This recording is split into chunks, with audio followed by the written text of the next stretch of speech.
अब रमजान आ रहा है, देखो सामने से रमजान आएगा, बहारें रमजान की अलग होंगी, हर सर पे टोपी होगी, हर चेहरा शादाब नजर आएगा, मस्जिदों में नमाजियों की तादाद बढ़ जाएगी। एक महीने के अंदर हम लोग जी जी जी बेशक माशाअल्लाह एक अलग ही माहौल क्रिएट कर देते हैं, एक अलग ही माहौल बना देते हैं। और वो इतना खूबसूरत माहौल होता है कि वो अगर 12 महीने के लिए अगर हम बना देना, खुदा की कसम दुनिया देखेगी, मुसलमान दुनिया की वाहिद तरक्की याफ्ता कौम बन जाएगी, वाहिद तरक्की याफ्ता कौम मुसलमान बन जाएंगे। मगर एक महीना आया तो बड़ी तैयारियां हैं, लेकिन इस एक महीने के अंदर भी शुरू के जो 8 दिन होते हैं ना, उसमें बड़ी रमक होती है।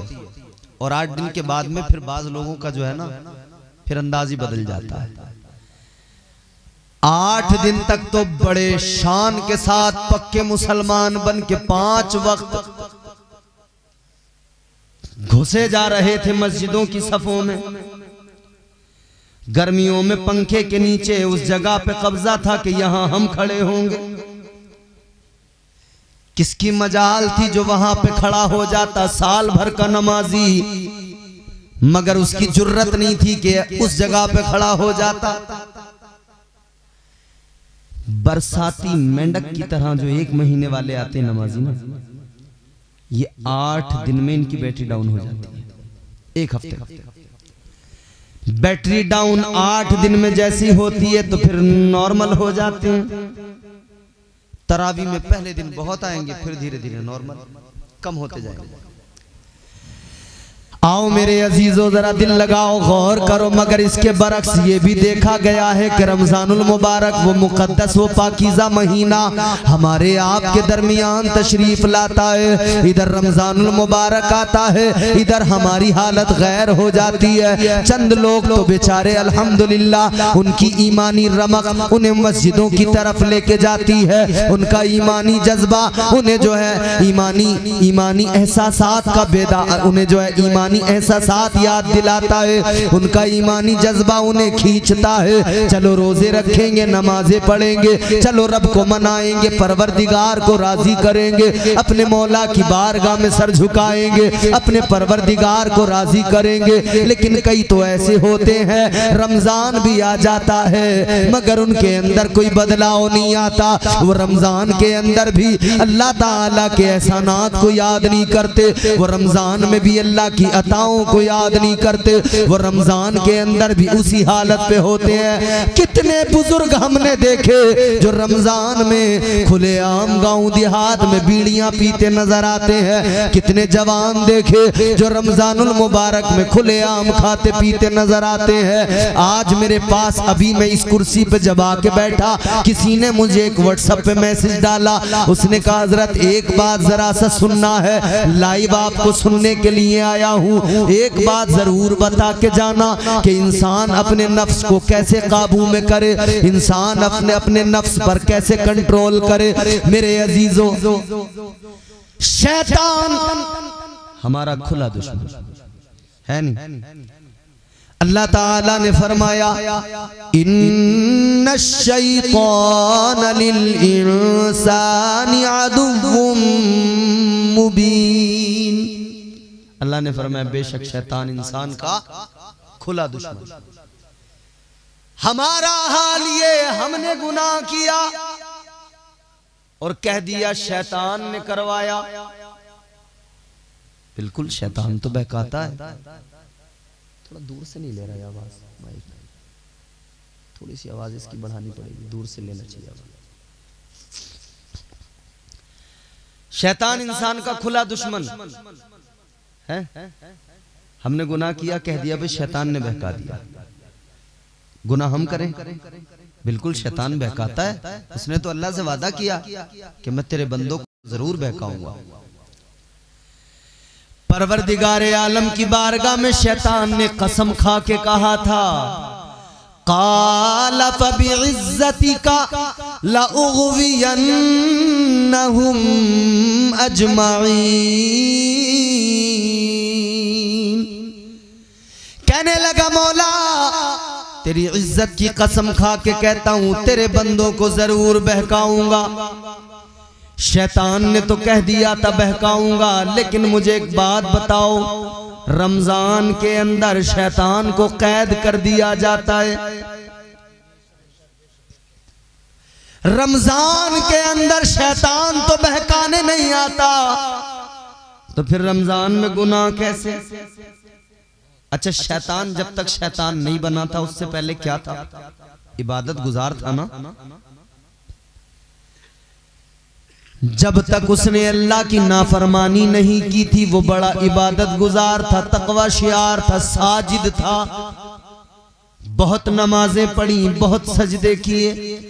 फरमाया गया शैतान ने इतने सजदे किए, इतने सजदे किए, अगर उसके सजदों को रूए जमीन पर फैला दिया जाए तो जमीन पे जगह बाकी न रहे। इतने सजदे शैतान ने किए, इतना अपने रब की बारगाह में उसने सर झुकाया, लेकिन एक नाफरमानी की।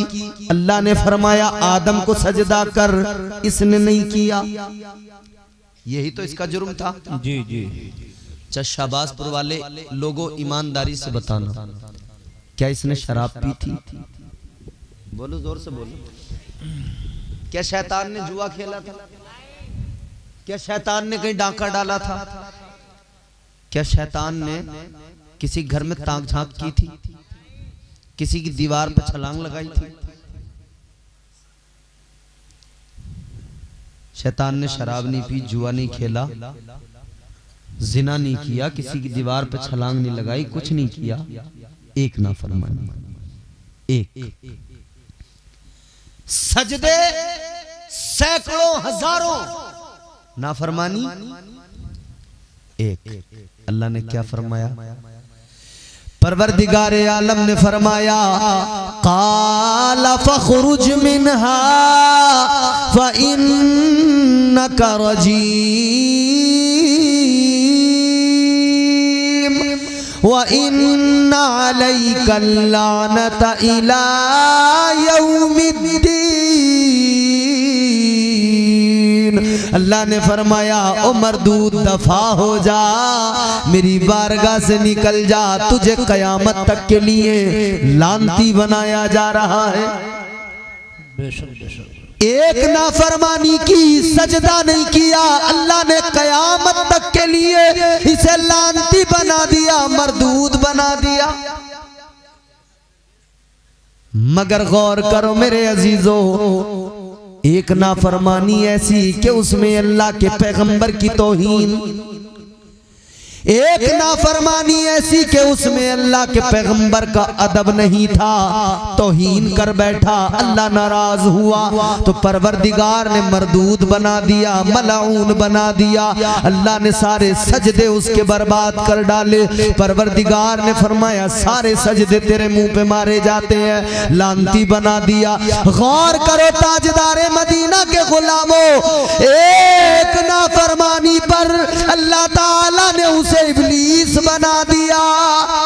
अब अपनी हालत देख लो, अब अपने आप पे नजर डाल लो।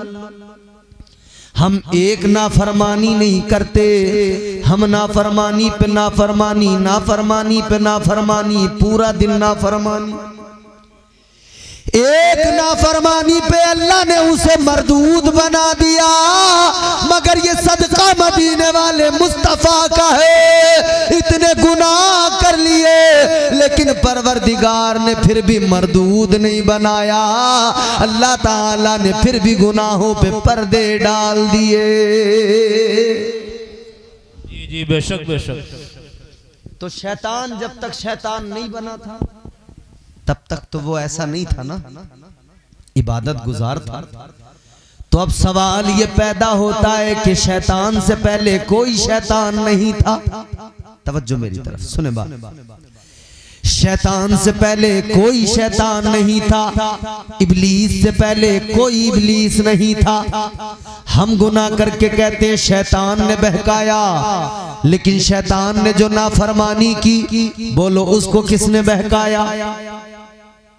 उससे पहले तो कोई शैतान ही नहीं था, इब्लीस ही नहीं था। आज हम गुनाह करके कहते हैं शैतान ने बहकाया, लेकिन उसने जब गुनाह किया तो शैतान कोई था ही नहीं उससे पहले।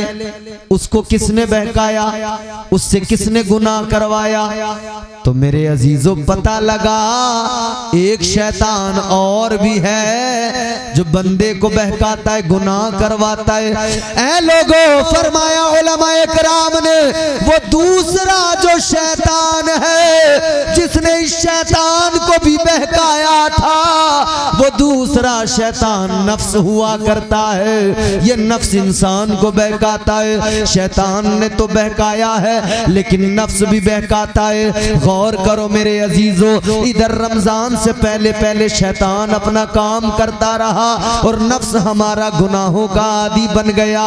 रमजान आया, अब शैतान तो कैद हो गया, उसे तो जंजीरों में जकड़ दिया गया, लेकिन ये दूसरा शैतान साथ है। ये नफ्स मानने को तैयार नहीं है। ये नफ्स बार बार गुनाह करवा रहा है, ये नफ्स बार बार बहका रहा है, ये नफ्स बार बार गुनाहों की दावत दे रहा है। तो अब सवाल ये पैदा होता है, ये नफ्स तो हर इंसान के साथ है, तो ये हर वक्त बहका रहा है। चलो रमजान में जैसे तैसे शैतान से बचे, अब इस नफ्स से कैसे बचे, अपने आप को कैसे बचाएं? यही तो मुझसे पूछा गया कि ये जरा सा बता दीजिए, अपने नफ्स को कैसे काबू में करें, खुद को कैसे नफ्स के हरबों से बचाएं। ताजदारे मदीना के गुलामों, गौर करो मेरे अजीजों, ये नफ्स क्या है, इसकी हैसियत क्या है? समझा दूं आपको, जरा सा समझना चाहते हैं? मैं दूसरी वाली तकरीर भी कर सकता हूं जिसमें सिर्फ लतीफे होंगे, आपको हंसाऊंगा, मगर उसमें वक्त बर्बाद, आपका पैसा बर्बाद, मेरा आना बेकार, ये जलसा सजाना बेकार। बरगे हिना पे लिखता हूं मैं दर्द दिल की बात, शायद के रफ्ता रफ्ता लगे दिल रुबा के हाथ। अंदाजे बयां गर्चे बहुत शौक नहीं है, शायद के तेरे दिल में उतर जाए मेरी बात। अल्लाह ताला ने नफ्स को जब पैदा फरमाया, अब ये बात बड़ी तवज्जो से आपको सुनना है, बड़ी लतीफ बात मैं अर्ज करने लगा हूं। और मैं ऐसी बातें जब सुनाता हूं जब मुझे सामईन अच्छे मिल जाते हैं, वरना मैं हर जलसे में ऐसी बातें नहीं सुनाता। जब सामईन अच्छे हो, जो सुन रहे हो बात को और समझ रहे हो, तब फिर मैं ये बातें सुनाता हूं। नफ्स को अल्लाह ने पैदा किया। क़िबला हमारे ये जिम्मेदार उलमा हैं, बुजुर्ग हैं, हमारे बड़े हैं, लायक ताज़ीम हैं, तायीद करेंगे। अल्लाह ने नफ्स को पैदा किया ना, तो परवरदिगार ने फरमाया कि बता मैं कौन हूं। अल्लाह ने अपने बारे में मालूम किया। अल्लाह ताला ने नफ्स से फरमाया, पैदा करने के बाद में फरमाया बता मैं कौन हूं। ये कहने लगा अंता अंता अना अना, तू तू है मैं हूं। क्या जवाब दिया? तू तू है मैं हूं। ये मैं ये जो मैं का चक्कर है ना, ये शुरू ही नफ्स से हो जाता है। अल्लाह का सवाल क्या था? मैं कौन हूं? इसने अपनी मैं उसमें शामिल कर दी।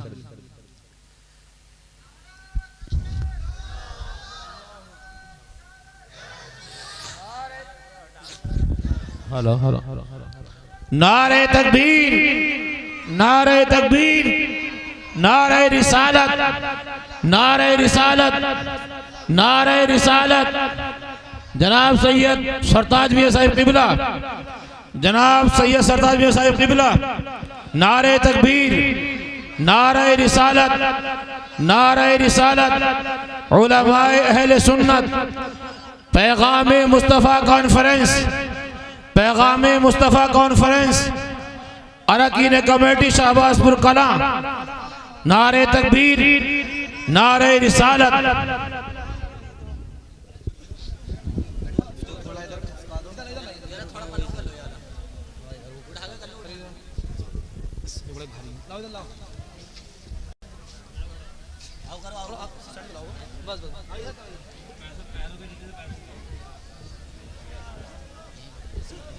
अस्सलाम वालेकुम।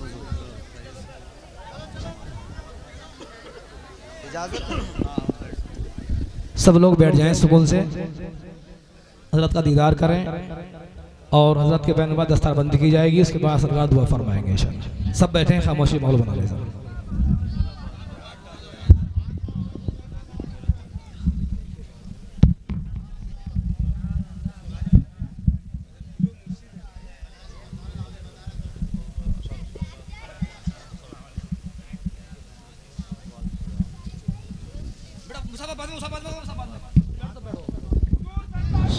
जिंदाबाद जिंदाबाद जिंदाबाद जिंदाबाद। माशाअल्लाह माशाअल्लाह। आप हजरात अपने माथे की आंखों से देख रहे हैं आले नबी औलाद अली पीर तरीक़त रहबर राह शरीयत गुले गुलजार सयादत हजरत सैयद सरताज मियाँ साहिब क़िबला मद्दज़ल्लहुन नूरानी, इनका माशाअल्लाह नाम भी सरताज है और ये वैसे भी हमारे सरताज हैं। बेशक बेशक बेशक, ये वैसे भी हमारे सर का ताज ही है ना जी।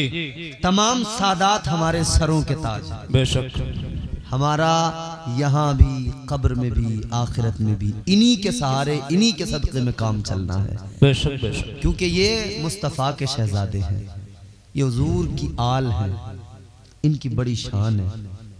ये अलग बात के खामोश खड़े रहते हैं, वाह। फिर भी जो लोग बड़े हैं वो बड़े रहते हैं। ऐसे असलाफ से मिलता है हमारा शजरा, जिनके जूतों में कई ताज पड़े रहते हैं।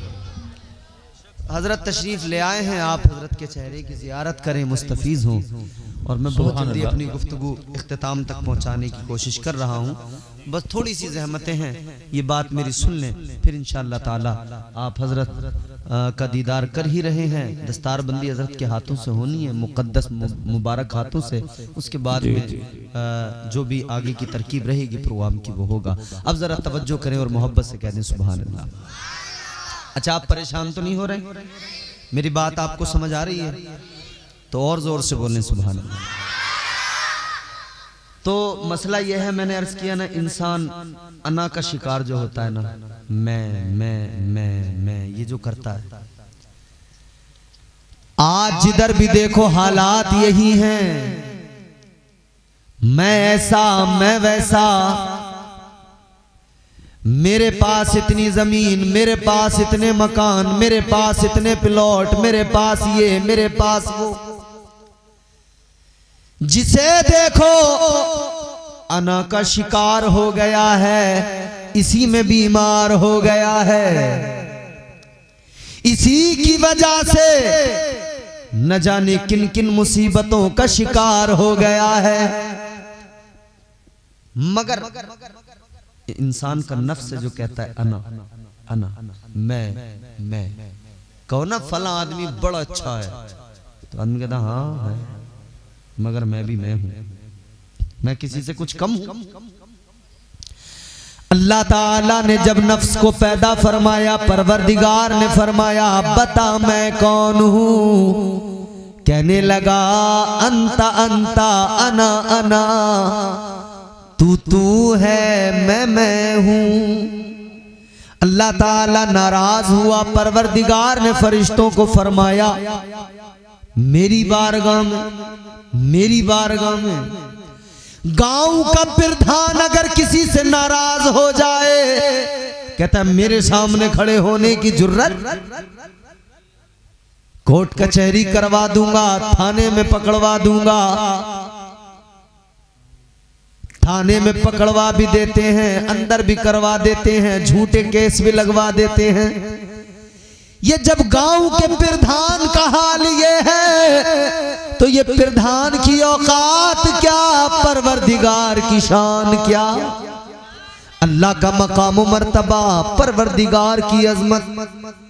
लेकिन जब खालिक की बारगाह में इसने कहा तू है मैं हूं, अल्लाह नाराज हुआ।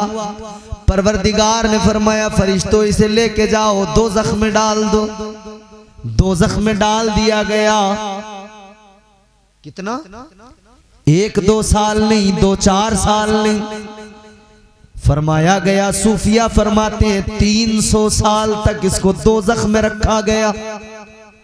अल्लाह परवरदिगार ने 300 साल तक दोज़ख में अजाब दिया, 300 साल तक जहन्नम में जलाया, 300 साल के बाद में निकाला। फिर अल्लाह ने वही सवाल किया, अब बता मैं कौन हूँ। सवाल सुनकर ये कहने लगा, अंता अंता अनाना, तू है मैं हूँ। अल्लाह जवाब नहीं बदला इसका। 300 साल तसव्वुर तो करें, 300 साल तक अजाब हुआ मगर जवाब नहीं बदला। तो 300 साल के बाद में परवरदिगारे आलम ने जब सवाल किया वही जवाब, तो अल्लाह ने फिर फरिश्तों को फरमाया लेकर जाओ, फिर दोज़ख में डाल दो। फिर दोज़ख में डाल दिया गया, फिर 300 साल तक अजाब दिया गया। और बाज रिवायात के मुताबिक 1000 साल तक दोज़ख में रखा गया। फिर दोज़ख के अंदर अजाब दिया गया, फिर दोज़ख में जलाया गया। फिर जब निकाला गया, फिर अल्लाह ने फरमाया बता मैं कौन हूँ। ये कहने लगा, अंता अंता अना अना, तू है मैं हूँ। अल्लाह। फिर भी जवाब नहीं बदला। 300 साल तक अजाब दिया गया, 3 मरतबा ये सिलसिला हुआ। और जब तीसरी मरतबा ये सिलसिला यूं ही जब चला, फरिश्ते लेकर आए, सवाल किया गया, इसने फिर वही जवाब दिया। तो फरिश्तों ने कहा या अल्लाह क्या करें, फिर ले जाएं दोज़ख में। अब जरा बात बड़े तवज्जो से सुनने की है, बड़ी लतीफ बात। फरमाया अल्लाह ताला ने फरिश्तों से फरमाया अभी मत लेकर जाओ।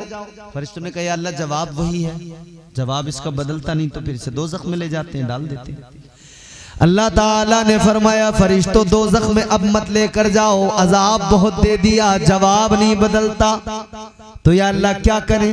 अल्लाह ने फरमाया इसका जवाब ऐसे नहीं बदलेगा, ये ऐसे काबू में नहीं आएगा। तो या अल्लाह क्या किया जाएगा।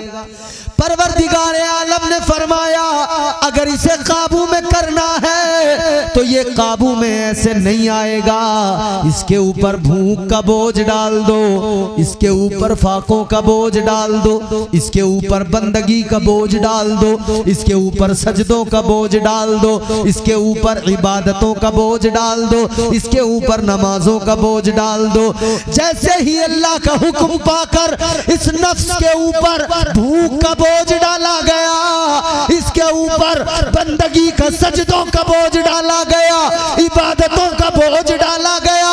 फिर अल्लाह ताला ने फरमाया बता मैं कौन हूँ। यही नफ्स था, फिर कहने लगा तू मेरा परवरदिगार है। अजाब पे अजाब दिया गया, जवाब नहीं बदल रहा था।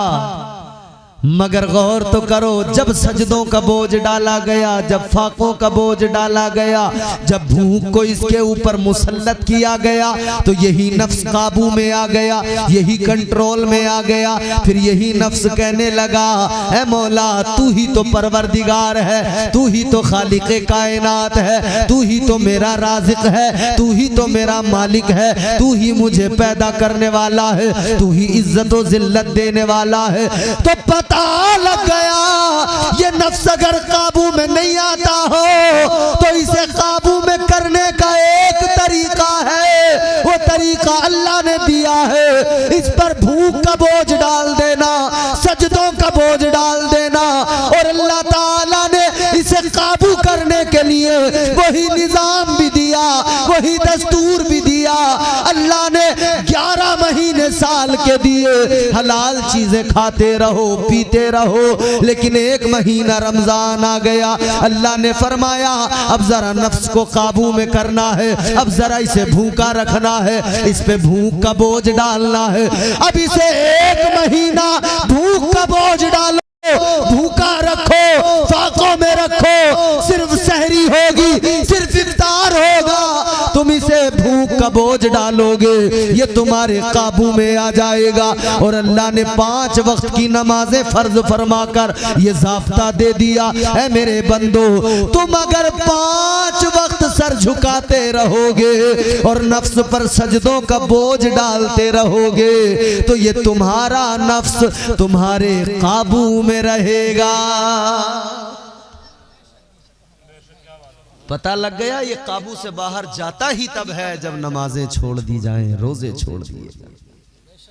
इसीलिए मेरे हुजूर ने रमजान के रोजों के अलावा नफली रोजे खुद कसरत से रखे और सहाबा ने रखे ताकि 11 महीने के अंदर भी हम दरमियान में इसे भूख भूख भूख का एहसास दिलाकर काबू में रखें। इन 11 महीनों के अंदर भी हमारा इस पर कंट्रोल रहे ताकि तो फिर फजीलतों के साथ हमारे दरमियान रोजे आते हैं। कभी हम शबे बरात तो हम कभी शबे बरात का रोजा रखते हैं कि नफ्स काबू में रहे। हम मुख्तलिफ मौके आते हैं साल भर में, माह रजबुल मुरज्जब में हुजूर की मेराज का मौका आता है, हम रोजा रख लेते हैं। मुहर्रम शरीफ का वक्त आता है, हम रोजे रख लेते हैं। किस लिए कि हमारा नफ्स काबू में रहे। परवरदिगार का एहसान तो देखो, उसने हमें और आपको कितना नवाजा है। शरीयत भी कितनी लाजवाब दी है कि अगर हम चाहें तो हमारा नफ्स भी काबू में रहेगा और हम भी मुकम्मल तौर पर परवरदिगार के शुक्रगुजार बन जाएंगे। मगर गड़बड़ कहाँ होती है? आदमी जब खयानत करने लगे। आज लोगों की शिकायत है कि औलाद वफा नहीं कर रही माँ बाप के साथ। उलमा बार बार बयान कर रहे हैं, समझा रहे हैं बच्चों को कि माँ बाप का अदब करो, माँ बाप का अदब करो, क्योंकि कुरान ने सिखाया है माँ बाप का अदब, हमारे इस्लाफ की जिंदगियों ने सिखाया है। अल्लाह ताला ने कुरान मजीद में मुताद्दिद मकामात पर माँ बाप की अजमत को बयान किया। अल्लाह ताला ने फरमाया वक़ज़ा रब्बुका अल्ला ताबुदू इल्ला इय्याहु व बिल वालिदैनि इहसाना। अगले मकाम पे अल्लाह ने फरमाया वअब्दुल्लाह वला तुशरिकू बिही शैअन व बिल वालिदैनि इहसाना। कई सारी आयात है, मैं पढ़ता जाऊं आप सुनते जाओ, मगर लुब्बे लुबाब यही है। अल्लाह ने बार बार बंदों से कहा अपने माँ बाप के साथ में भलाई करो, माँ बाप के साथ अच्छा सुलूक करो, भलाई करो, वफादार रहो। लेकिन बच्चे वफा नहीं कर रहे। माँ बाप को गालियां भी दी जा रही हैं, माँ बाप को बुरा भला भी कहा जा रहा है, जबकि जानते भी सब हैं कि माँ बाप की कुर्बानियां क्या हैं। इतने मजमे के अंदर कोई एक ऐसा आदमी है जो नहीं जानता हो? बच्चा छोटा होता है ना तो एक एक चीज को बार बार पूछता है, अब्बा ये क्या है, पापा ये चाय, ऐसे बोलता है ना बच्चा, पापा चाय, पापा चाय, ये चाय, ये क्या है, ये क्या है? तो बाप बताता है कि नहीं? हर बाप बताता। बाप ने बेटे से कहा, बुढ़ापा आ गया, कमजोरी आ गई, अब बुढ़ापे के आलम में बेटा इधर शबाब पे आ गया, जवान हो गया, तो बाप ने सामने कौवा बैठा हुआ देखा। बाप ने कहा बेटा वो क्या है? उसने देखा, अब्बा कौवा है। ठीक। बाप ने दोबारा पूछ लिया, बेटा वो क्या है? उसने अब्बा को देखा, कौवे को देखा, समझे नहीं शायद, कहा अब्बा कौवा है। अब्बा ने तीसरी मर्तबा पूछा, बेटा वो क्या है? इसने कहा अब्बा क्यों दिमाग खराब कर रहे हो, तुम्हें दिखाई नहीं दे रहा कौवा है? तो अब्बा कहने लगे, बेटा ये दिमाग ही तो खराब है, क्योंकि जब तू बच्चा था तूने मुझसे 100 बार पूछा था अब्बा ये क्या है, मैंने 100 बार तुझे बताया था ये कौवा है। मैंने 100 बार तुझे हर बार में बताया था कौवा है, कौवा है, कौवा है। मैं परेशान नहीं हुआ था, लेकिन मैं बूढ़ा हुआ, तू जवान हुआ, मैंने तुझसे 2 बार पूछ लिया तो तू परेशान हो गया। तू कहता तुम्हें दिखाई नहीं देता, नजर नहीं आता। माँ बाप की वफाएं भूल गई ना औलाद। माँ बाप की तमाम तर वफाएं, हुजूर ने फरमाया माँ के कदमों के नीचे जन्नत है, बाप जन्नत का। जोर से बोलो, जो मानते हैं दरवाजा वो बोल दें जोर से, दरवाजा। एक आदमी ने अपने अब्बा को मारा, उससे किसी ने कहा क्यों मारा? कारी मोहम्मद रफी साहब जैसे किसी शख्स ने, किसी पढ़े लिखे ने, किसी कारी ने, किसी आलिम ने कहा भाई क्यों मार रहा अब्बा को? बाप की फजीलत नहीं पता तुझे? क्यों मार रहा अब्बा को? कहने लगा मौलाना सब जानता हूं, ये जन्नत का दरवाजा है मगर जरा सा टेढ़ा हो गया था, सीधा कर रहा हूं। अल्लाह है? एक बात ईमानदारी से बताना, माँ बाप के बारे में सब जानते हैं, इनकी कुर्बानियां जानते, इनकी वफा जानते, इनकी मोहब्बत जानते, इनका मकाम, इनका मर्तबा, इनकी अजमत जानते सब हैं, मगर औलाद वफा नहीं कर रही। मैं आपको एक ऐसी बात बता रहा हूं, इसको याद रख लेना, जिंदगी भर काम आएगी। बेटा बाप के साथ बदकलामी कर रहा है, मां के साथ बेटी बदकलामी कर रही है, वफा नहीं कर रही औलाद। क्यों? वजह ये है मां की वफाएं, मां का प्यार, बाप की शफकतें कितनी हैं। माँ ने 9 महीने शिकम में रखा, दर्द उठाए, तकलीफें उठाई, फिर बच्चे की विलादत हुई, फिर परवरिश की, गीले में सोई, सूखे में सुलाया, बहुत कुर्बानियां उसकी है कि नहीं? बाप ने कमाया, खूब मेहनत की, दिन रात एक कर दिया, सारी मेहनत के बाद में बच्चे की हर ख्वाहिश को पूरा किया, उसके लिए उसे पढ़ाया, तालीम दी, अच्छे स्कूल में दाखिला किया, मदरसे में पढ़ाया, अच्छी तालीम दी, उसका कारोबार कराया, बिजनेस कराया, उसको जो अच्छा मकान बना के दिया, शादी करवा दी, सारे काम किए। इतना सब कुछ करने के बावजूद भी अगर बेटा बाप के साथ वफादार नहीं, बेटी मां के साथ वफादार नहीं, औलाद माँ बाप के साथ वफादार नहीं, तो एक जुमला काफी है समझदार के लिए, याद रखना माँ की वफाएं, माँ की हमदर्दियां, माँ की कुर्बानियां अपनी जगह, बाप की कुर्बानियां, बाप की हमदर्दियां अपनी जगह, लेकिन माँ से बढ़कर हमदर्द परवरदिगार है, माँ से बढ़कर प्यार करने वाला परवरदिगार है, बाप से बढ़कर ख्याल रखने वाला परवरदिगार है, बाप से बढ़कर ख्याल रखने वाला अल्लाह ताला है, वो खुदाए बुजुर्ग बरतर है, वो तुम्हारा मेरा परवरदिगार, जिसने एक कतरे से नुतफे से मुझे और आपको वजूद अता कर दिया, बना दिया, उसने तख्लीक की, बना दिया, पैदा कर दिया। एक माँ की ममता अलग, एक बाप का प्यार और हमदर्दी अलग, लेकिन अल्लाह ताला की हमदर्दियां बेशुमार, अल्लाह का प्यार बेशुमार, अल्लाह का करम बेशुमार, उसकी अताएं बेशुमार।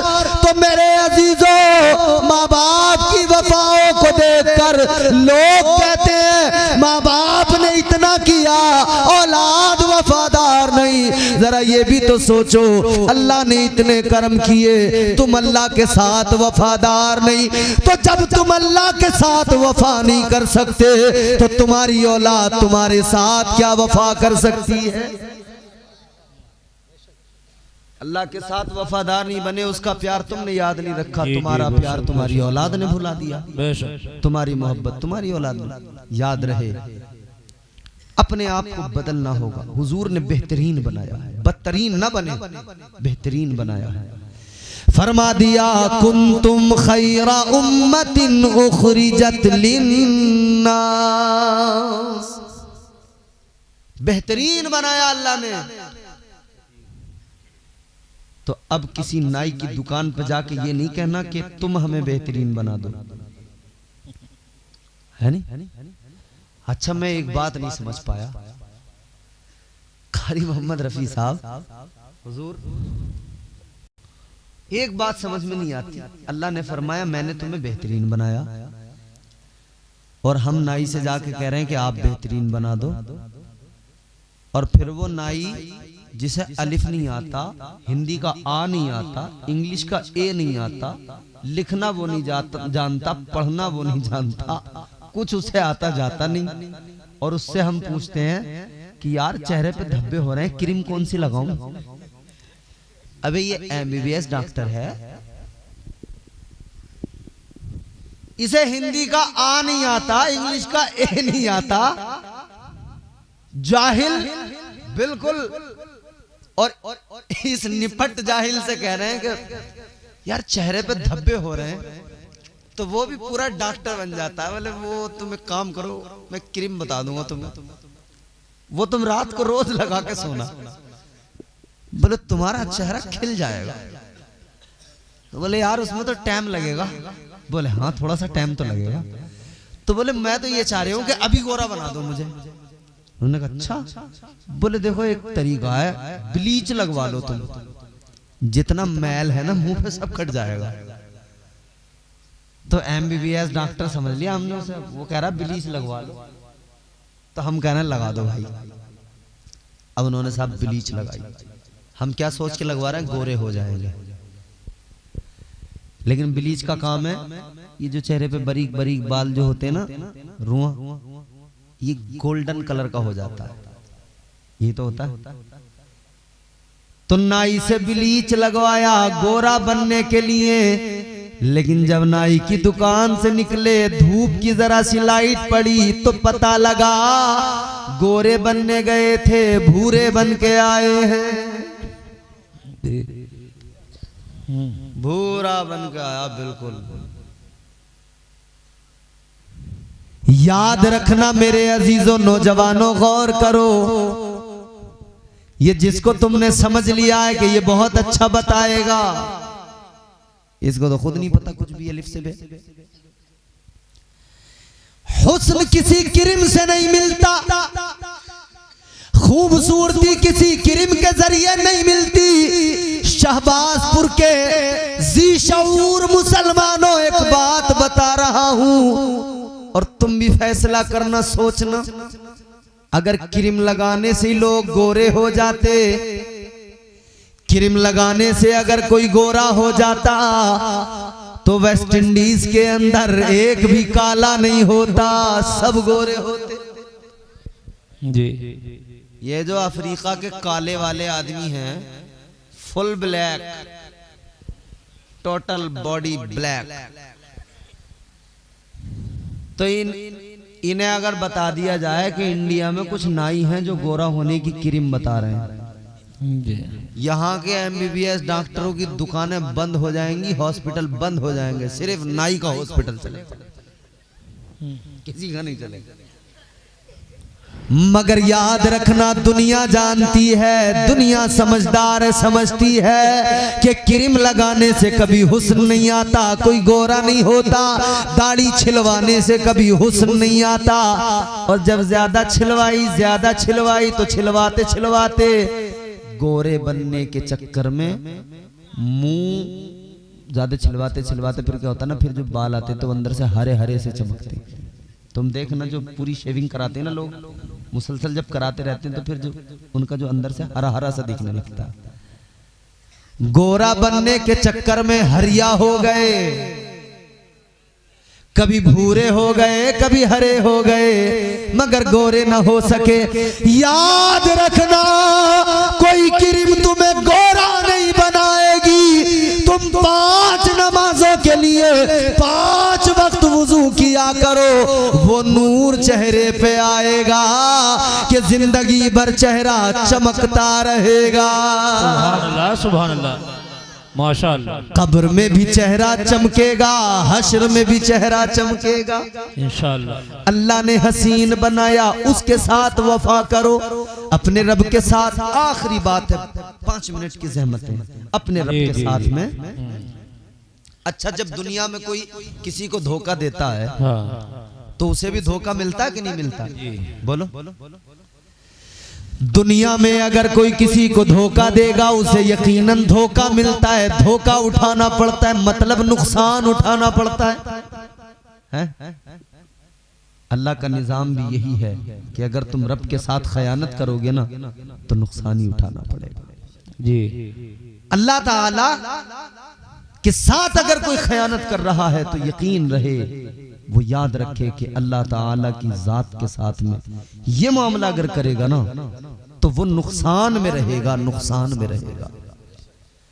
और ये याद रखना, वो बचपन से हम लोग सुनते आए हैं, आप लोग सुनते हैं, जैसी करनी वैसी, ये बड़ा फेमस एक जो है सेंटेंस है, डायलॉग है, जैसी करनी वैसी। और नौजवानों, तुम्हारे लिए खास तौर पे मैं एक बात कह रहा हूं, नौजवानों से तो खास तौर पे मुझे बात करनी है। क्यों? जैसी करनी, बोलो बोलो, जैसी करनी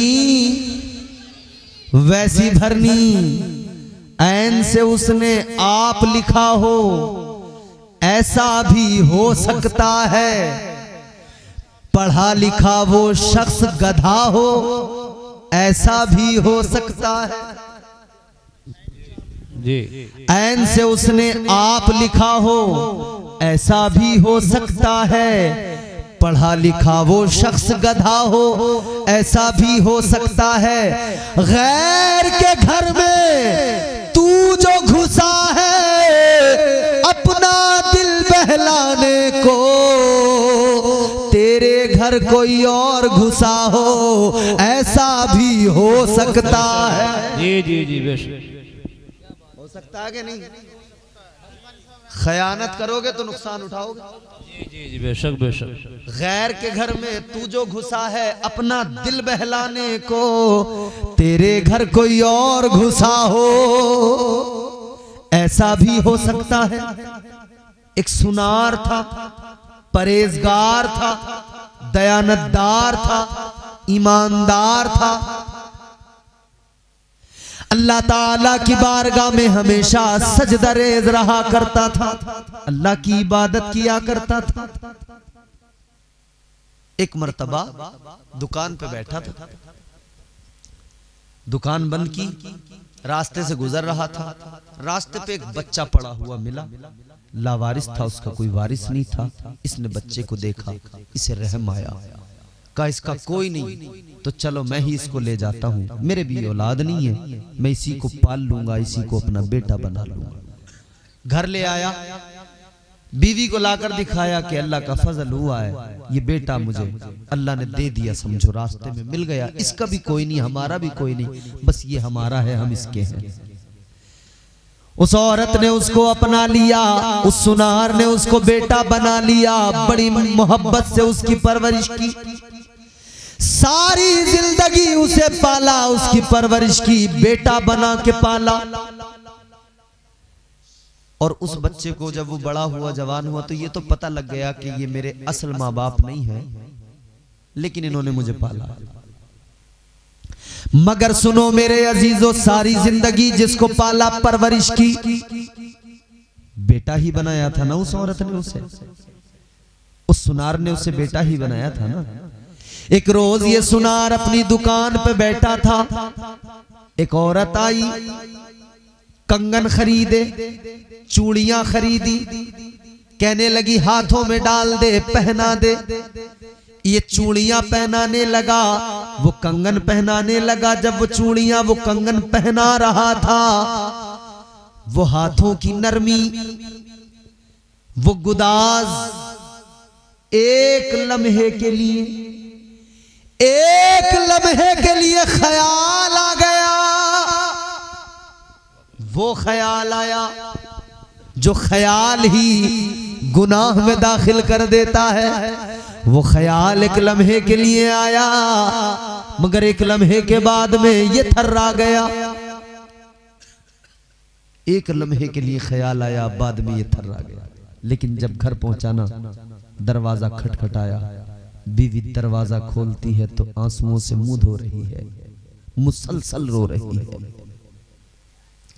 सुनार कहने लगा, ऐ मेरी ज़ौजा क्या हुआ, क्यों रो रही है, क्यों आंसुओं से अपना मुंह धो रही है, क्या बात हो गई, किस गम ने रुलाया, कौन सा मसला पेश आया। तो उसने फिर रो के किस्सा सुनाया।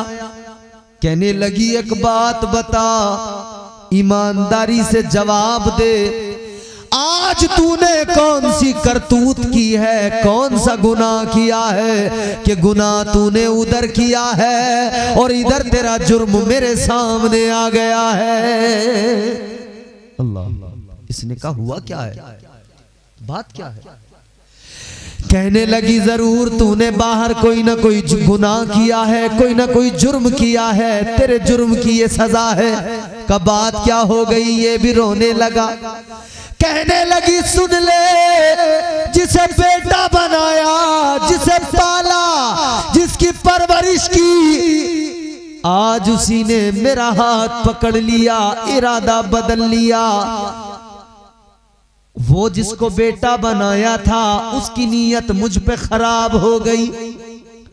इतना सुना तो ये रोया, चीख निकल गई। कहने लगा, हाँ मेरी मनकुहा, मेरी बीवी, मेरी ज़ौजा, आज मुझसे बड़ा गुनाह हो गया, आज बड़ा जुर्म हो गया।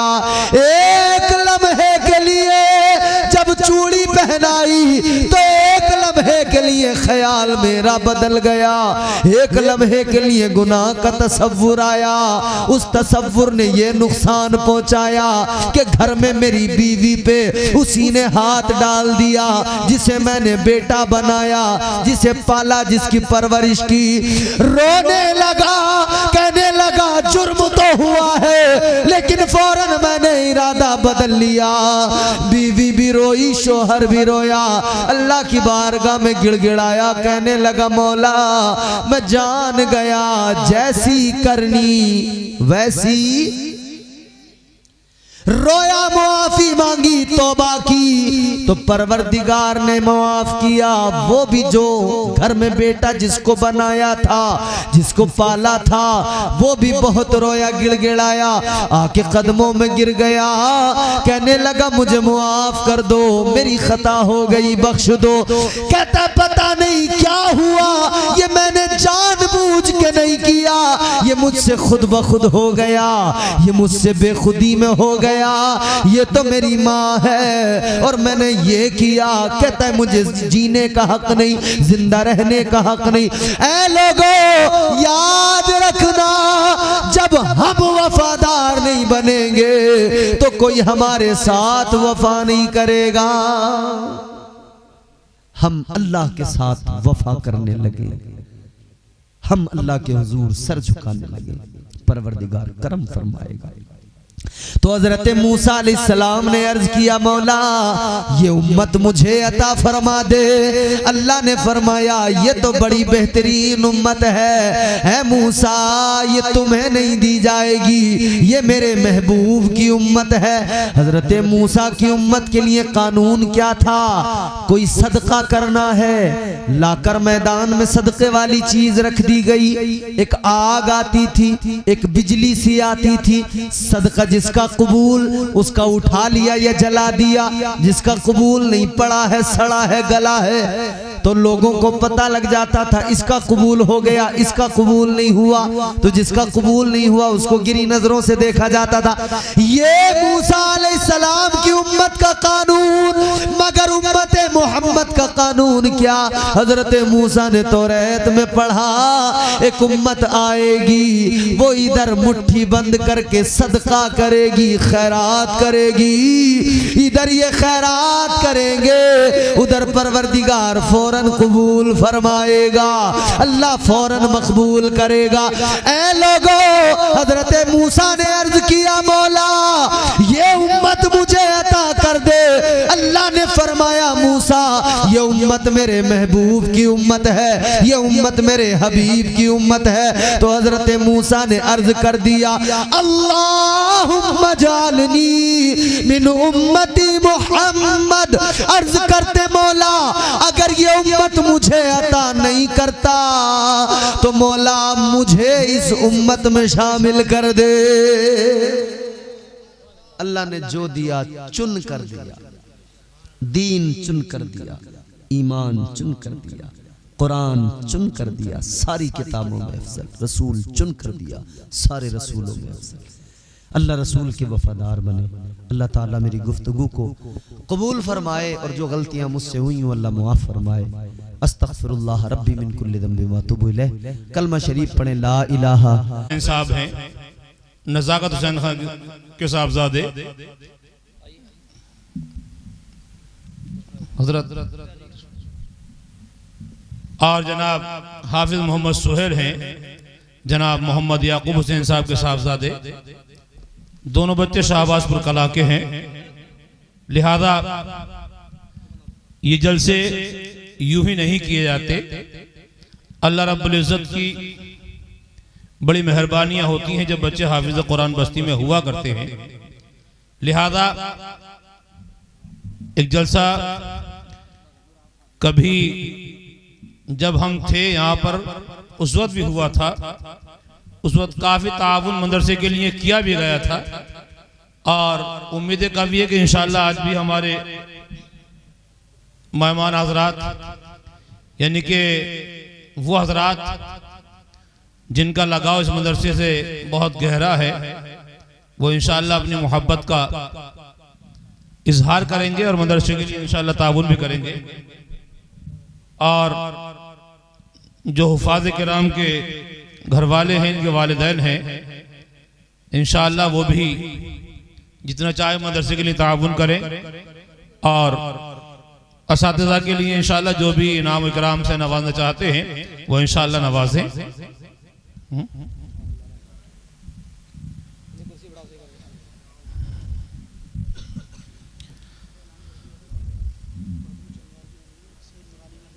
देखिएगा चंदवार की मड़इयाँ जो हमारे आपके अपने करीब में है उसमें एक बड़ा अजीम शान जलसा होने जा रहा है जिसमें हाँ सैयद नूरानी मियाँ तशरीफ ला रहे हैं 1 मार्च को। आप हजरात वहाँ शामिल रहें इंशाअल्लाह और शिरकत फरमाएं।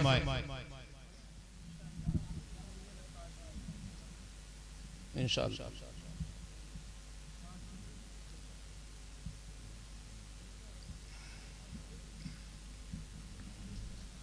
माशाअल्लाह तशरीफ रखें इंशाअल्लाह। कुर्सी पर दोनों बच्चे देखिएगा 2 मिनट के लिए आप हजरात तशरीफ रखें। जनाब कारी खुशलहान जनाब कारी मोहम्मद रफी साहिब का हुक्म है कि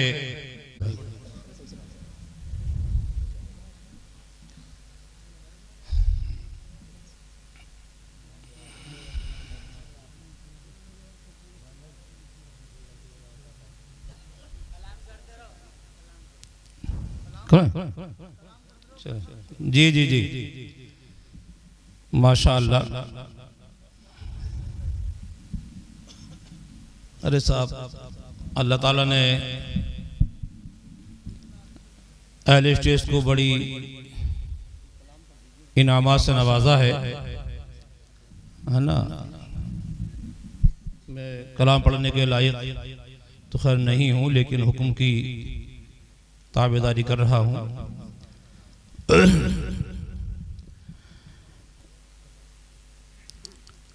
अपनी आँखों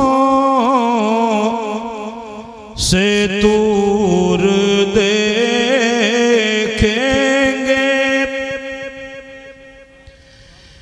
अपनी आँखों से दूर देखेंगे, हम मदीना ज़रूर देखेंगे।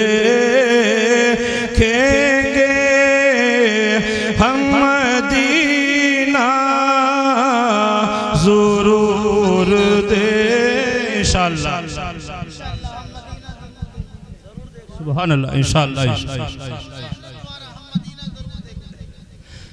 अपनी आँखों से दूर देखेंगे, अपनी आँखों से दूर देखेंगे, हम मदीना ज़रूर देखेंगे, हम मदीना ज़रूर देखेंगे। सुभान अल्लाह, माशाअल्लाह। और देखिएगा अगला शेर आपकी समातों के हवाले कर रहा हूँ। मैं समझता हूँ कि तमाम ही अहले महफिल का इंशाअल्लाह ईमान में ताज़गी होगी और मज़ा आएगा इंशाअल्लाह।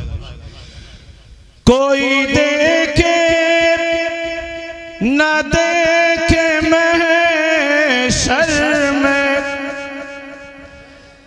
कोई देखे न देखे महशर में,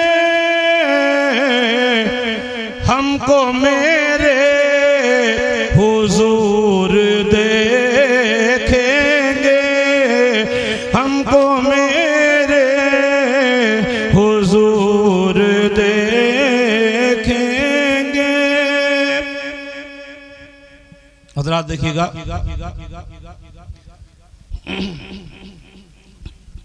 दो बच्चों की दस्तारबंदी आपकी निगाहों के सामने है। मैं सिर्फ 4 शेर इन बच्चों के ताल्लुक से आपके साथ कर रहा हूँ, साथ फरमाइएगा।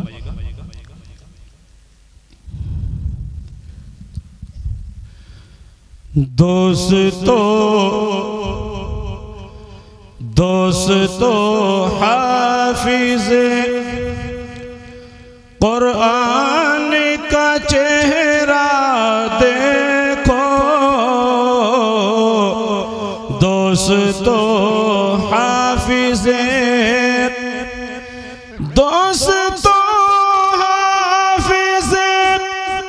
कुरान का चेहरा देखो, उम्र छोटी है मगर उम्र छोटी है, उम्र छोटी है मगर बढ़ गया रुतबा देखो, उम्र छोटी है। और अगला शेर आपके समातों के हवाले करो, समात फरमाइएगा कि अपनी फितरत में ये इंसान फ़कत मिट्टी है, अपनी फितरत में, अपनी फितरत में ये इंसान फ़कत मिट्टी है, कर दिया मिट्टी को, कर दिया मिट्टी को कुरान ने सोना देखो, कर दिया मिट्टी को।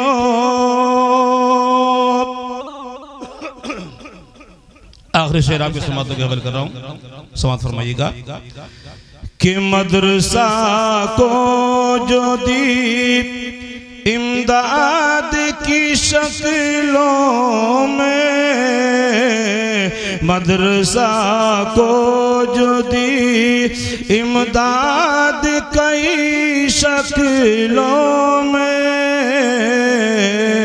मदरसा को, मदरसा को जो दी इमदाद कई शक्लों में,